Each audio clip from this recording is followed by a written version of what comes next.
Okay, page 72. Page 72. Working with real estate agents. Okay? Today we have a really full day. Okay? We're going to have a lot to pack into today. Okay? I'm going to speak this morning and then right after lunch. And then Wendy is going to come on again and talk to you. And then Turk is going to come on this afternoon, and then I'm going to do the last little bit. We're going to try to get out of here at 5 o'clock or maybe even a little earlier if possible. A lot of people are traveling from out of town, right? Need to get back home for Monday morning. So we're going to try to get out of here just before 5 if we can, okay? Okay, working with real estate agents. Flip on over to 73. What I tried to do in this section is give you pretty much all of the documentation that you'll see when you're working with the real estate agent. Now, the documentation that I have included is primarily for North Carolina, okay? And every state has its own documentation, but quite frankly, most of it, even though it may look a little different, it's pretty much the same, okay? This is a little brochure that's put out by the Real Estate Commission that just discloses and talks about working with real estate agent. Does everyone know about agency? Let's talk about agency. As a real estate agent, and we have how many real estate agents are here? 1, 2. We had another one here yesterday, didn't we? 3. Didn't we have a lady in the back that was an agent yesterday? She's not here? Okay.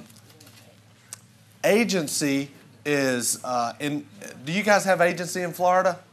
Do you?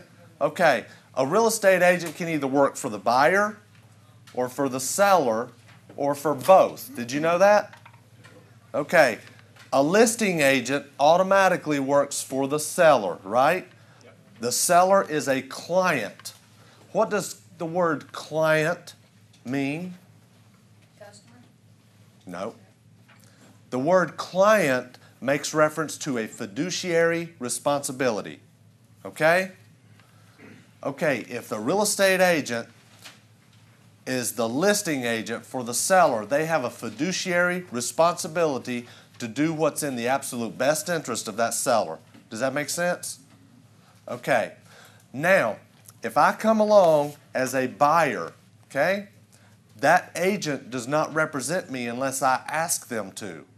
Will you be my buyer's agent? Now, what is that agent called?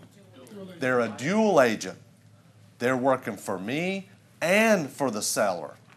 That's kind of hard to do, isn't it? You know, well, I know the house is listed for 50. I'd like to offer 25, but I will go up to 30. Should I tell that seller he said he wants to offer 25 but can go up to 30?